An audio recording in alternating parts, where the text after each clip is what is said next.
A very warm welcome to all the aspirant of library and information science. सभी विद्यार्थियों का स्वागत है जो भी लाइब्रेरी साइंस से बी लिव एम लिव या सी लिव कर रहे हैं, कर चुके हैं। आप में से कई सारे ऐसे स्टूडेंट हैं जो कॉम्पिटिटिव एग्जाम की तैयारी कर रहे हैं।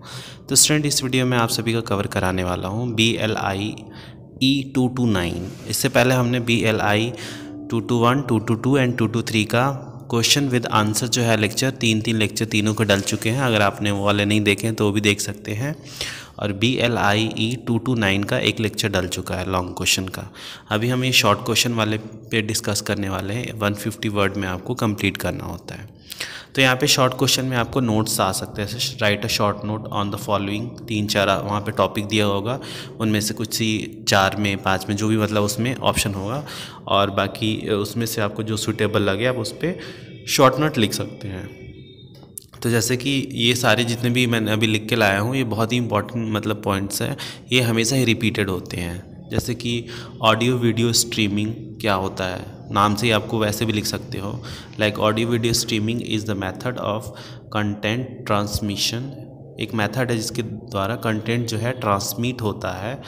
That work by breaking audio हो गया, ऑडियो को मतलब करके फाइल इनटू स्मॉल चंक में, या sending them via net to get reasonable and played at their final destination. जैसे कि मान के चले किसी भी मतलब कोई जैसे आपका यूज़र है जो कि मतलब जो ब्लाइंड है, तो उसको किस तरीके के फॉर्म में आप मतलब उसको इन्फॉर्मेशन चाहिए, बट आप कैसे दोगे फिर उसको, जब समझ में ही नहीं आ रहा, मतलब वो देख ही नहीं पा रहा है, तो फिर उसको ऑडियो के रूप में दे सकते हो। या फिर किसी ऐसा कोई है जो मतलब जिसको पढ़ना मतलब उतना अच्छा नहीं लग रहा, but he can listen, he can see, तो ऑडियो विजुअल कंटेंट में आप चीज़ें दे सकते हो उसको। With the advent of high-end streaming media technology, the concept of doing live on demand webcast हो गया has gained popularity like never before. अभी क्या है कि यूट्यूब पे भी या फिर और भी जगह पे आप देख सकते हैं कि ऑनलाइन क्लासेस हो जाती है, ऑनलाइन स्ट्रीमिंग के द्वारा चीज़ें इन्फॉर्मेशन जो है ट्रांसफ़र किया जाता है। वेबकास्टिंग हो गया अलाउ क्या करता है, extend and reach the audience, मतलब कि दूर से दूर के लोग तक भी आप उससे रीच कर सकते हैं। लाइक लाइव वेबकास्टिंग में क्या होता है, द ट्रांसमिशन ऑफ लाइव और प्री रिकॉर्डेड ऑडियो और video to personal computer that are connected to the internet. A user who click a link to a live clip join the live contest. जैसे कि अगर आपने कहीं मतलब वो भी देखा होगा कि कोई मीटिंग होता है, तो आजकल जो है मतलब एक लिंक सेंड किया जाता है, उसके ऊपर आप क्लिक करके, लिंक पे क्लिक करके आप जो है उस मीटिंग को ज्वाइन कर सकते हैं, और सारे लोग एक ही फ्रेम में आके, और मीटिंग जो है जैसे कि आप एक ऑफिस में बैठे हैं उस तरीके से आप चीज़ें कर सकते हैं। ये कैसे हुआ है, ये सब इसी टेक्नोलॉजी के माध्यम से हुआ है।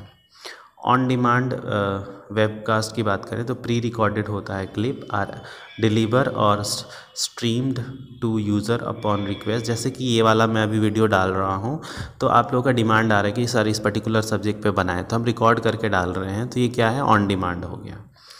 दूसरा यहाँ पे आ सकता है step in D space installation. D space installation पे शॉर्ट नोट लिखना है, तो the following step in D space installation are as follow. Like download the D space software from the source forge and other pre request software. मतलब पहले क्या होता है, उसको डाउनलोड करना होता है, फिर इंस्टॉल JDK, फिर उसके बाद उसको इंस्टॉल करना होता है, डबल क्लिक करना होता है एंड एग्जीक्यूट होता है the installation file of Java that you have downloaded, जिसको आपने डाउनलोड किया है। फिर install epics move and Apache, तो इसको फिर इंस्टॉल करना होता है। फिर आता है फोर्थ में आता है इंस्टॉल अपाचे टॉम कैट, इसको फिर डबल क्लिक करना होता है on Apache Tomcat installer file and now click mark all the component. मतलब ये एक तरह से स्टेप बाय स्टेप है कैसे वो चीज़ों को आप मतलब करोगे। तो डी स्पेस को मतलब बेसिकली इंस्टॉल कैसे करोगे। फिर मैं आपको स्टेप बता दे रहा हूँ, एक बार आप देख लेना इसको। जैसे इंस्टॉल पोस्ट ग्रेड SQL को इंस्टॉल करना होता है। Before installing Postgre check the file system of yours local disk it need BNTFS, ये भी इसमें मतलब चाहिए होता है, फिर इंस्टॉल करना होता है डी स्पेस को। थर्ड पॉइंट है जिस पे आपका शॉर्ट नोट आ सकता है, वो है 5th generation ILS।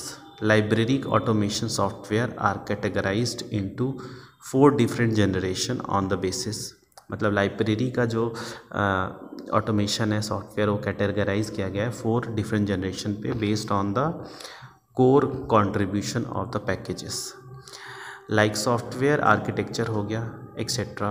The below table provide a study of 5 generation of ILS, like feature यहाँ पे दिया हुआ है एंड यहाँ पे 5th जनरेशन, जैसे प्रोग्रामिंग लैंग्वेज में जावा आ गया, ऑपरेटिंग सिस्टम में मेनली लिनक्स हो गया, डेटा मॉड्यूल में आपका सपोर्ट क्या करता है FRBR FRAD, इंपोर्ट एक्सपोर्ट में डिस्ट्रीब्यूट क्या होता है across format through XML।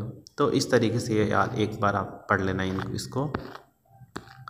4th में क्या आ सकता है आपसे, ओपन सोर्स सॉफ्टवेयर क्या होता है पैकेजेस, आपको पता है जैसे कोहा हो गया या फिर आपका ग्रीन स्टोन हो गया, ये सब ओपन सोर्स सॉफ्टवेयर हैं। Open source ILS are maturing day by day and increasingly considered as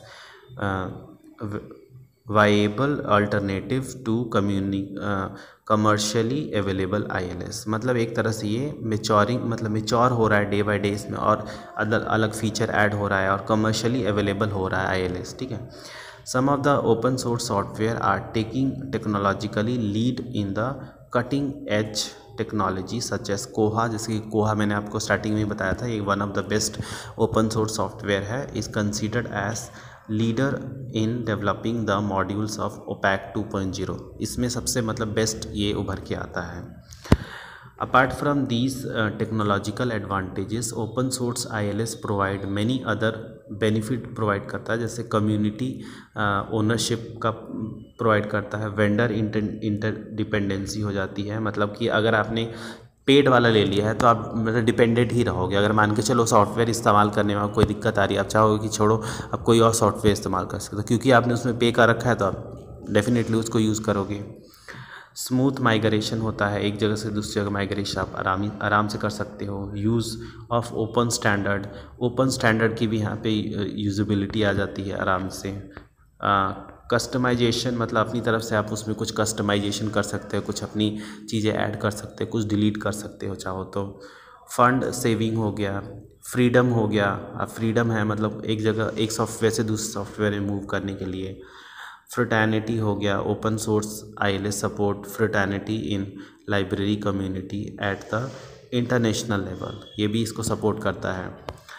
फिर आता है 5th वाला पॉइंट जिसमें आपका लैम्प आर्किटेक्चर पे आ सकता है, वेरी इंपॉर्टेंट, सारे ही इंपॉर्टेंट है, इनको तो आप स्किप ना ही करें।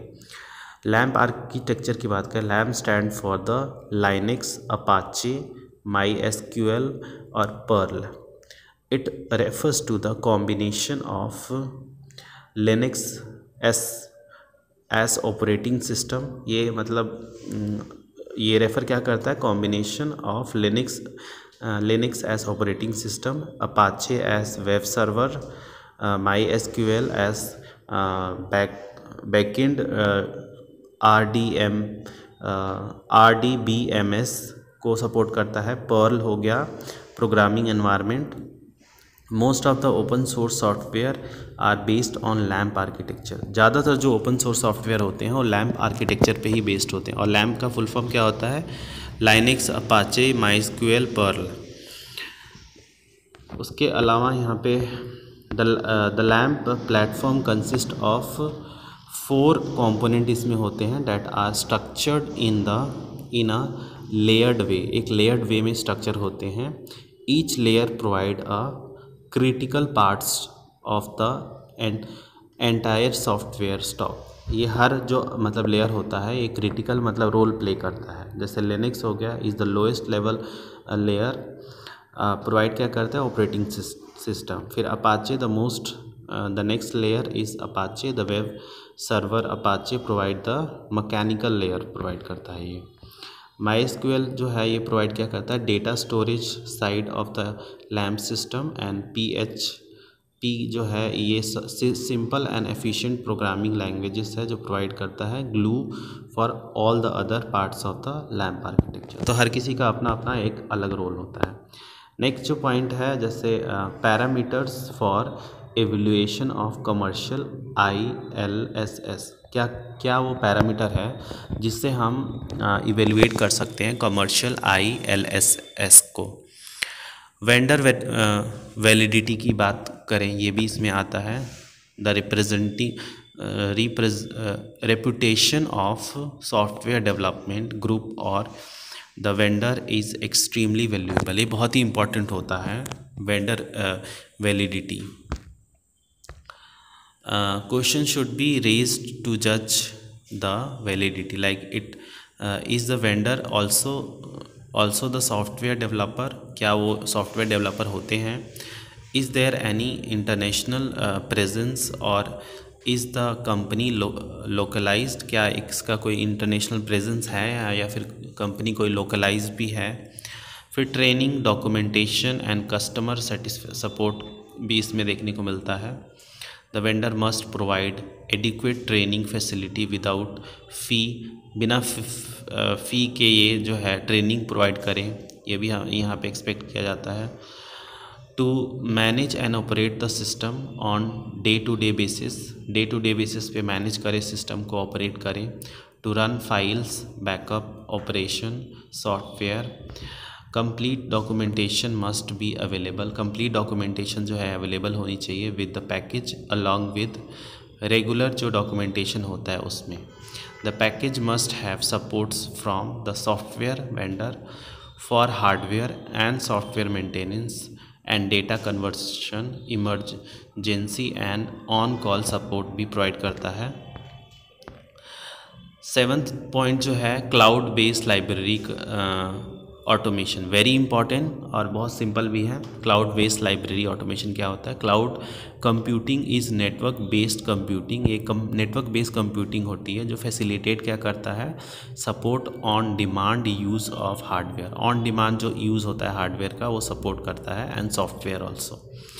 Libraries can take advantages of cloud computing in the following way, कौन कौन से तरीके से ये एडवांटेजेस ले सकती हैं। Like using ILS available in remote server, जो रिमोट सर्वर्स में भी अगर उनको ILS का अवेलेबिलिटी चाहिए तो यूज़ कर सकते हैं। थ्रू वेब ब्राउज़र के थ्रू विदाउट एनी इंस्टॉलेशन के बगैर भी इसको इस्तेमाल कर सकते हैं। होस्टिंग द वेब ओपैक को होस्ट करना and staff interference in remote server without burden of local management. फिर setting up remote file storage and database system. फिर है cloud computing mainly supports 3 facility को सपोर्ट करता है। The cloud based library automation has following advantages, like resource pooling हो गया, उसके बाद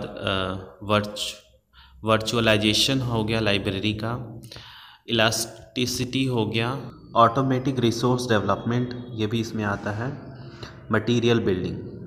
as a whole cloud based library automation की बात करें is a quite useful and most effective for small and medium size library, और ज़्यादातर effective होता है स्मॉल और मीडियम साइज जो लाइब्रेरी होती है उनके लिए। लार्ज स्केल लाइब्रेरी में offer data sets on the cloud for use by small library, तो बेसिकली ये स्मॉल लाइब्रेरी के लिए होती है और बहुत ही यूज़फुल होता है।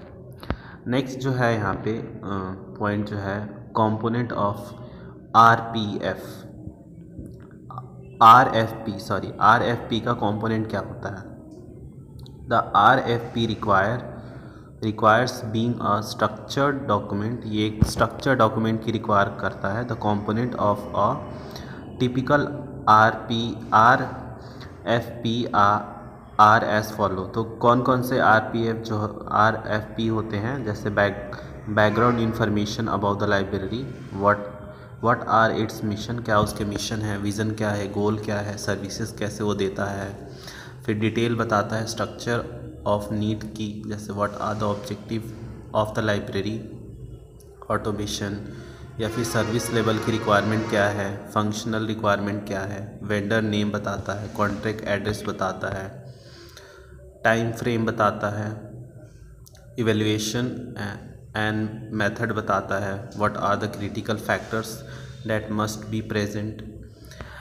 उसके अलावा सिस्टम रिक्वायरमेंट बताता है, सिस्टम रिक्वायरमेंट एंड स्पेसिफिकेशन, कि जैसे what are the infrastructural requirement क्या चाहिए उनको, what are the software level requirement, या रिक्वेस्ट फॉर कोटेशन हो गया, ग्रीन स्टोन यूज़र इंटरफेस। ये हमारा लास्ट पॉइंट है, ये भी बहुत इंपॉर्टेंट है। तो क्या होता है ये, the user interface of different green stone collection में अपीयर रिमार्केबली। ये भी एक तरह से कोहा जैसे सॉफ्टवेयर है जिस पे हम काम कर सकते हैं। Similarly each one can provide varying search browser and display features. अलग अलग मतलब ब्राउज़र ये दिखाते हैं, अलग अलग डिस्प्ले फीचर बताते हैं depending on the access requirement. कितना आपको एक्सेस है रिक्वायरमेंट, मतलब आपकी रिक्वायरमेंट क्या है, एक्सेस कितना लिया है आपने। नेचर ऑफ डॉक्यूमेंट भी इसमें आता है, comprising the collection and the metadata associated with these document। metadata जो भी इस डॉक्यूमेंट के साथ में एसोसिएटेड होता है। As a digital library developer you can define the desire end user interface. आप मतलब एज अ डिजिटल लाइब्रेरी की बात करें तो यहाँ पे आप इसको डिफ़ाइन कर सकते हैं as a end user interface के रूप में भी। Feature for your collection at the designing stage, like collection searching हो गया, इसमें ये काम आता है। डॉक्यूमेंट जो ब्राउजिंग हो गया इसमें काम आता है। उसके बाद यहाँ पे प्रेजेंटेशन ऑफ सर्च रिज़ल्ट इसमें भी आता है, like the web page the uses see when using Greenstone are not pre stored. ये प्री स्टोर्ड नहीं होता है आप मतलब, और उसके अलावा but are generated on fully as fly they are needed. मतलब कि आप ये कहीं पे भी स्टोर नहीं होता है, ऑनलाइन सारी चीज़ें डेटाबेस आपको इसकी अवेलेबल होती है। अच्छा सबसे लास्ट टॉपिक जो है अब हमारा आया है वो है स्टेप ऑफ लाइब्रेरी ऑटोमेशन। तो कौन कौन से स्टेप है लाइब्रेरी ऑटोमेशन का। Library automation is a complex process, एक कॉम्प्लेक्स प्रोसेस है एंड शुड बी प्लान, और इसको प्लान करना पड़ता है।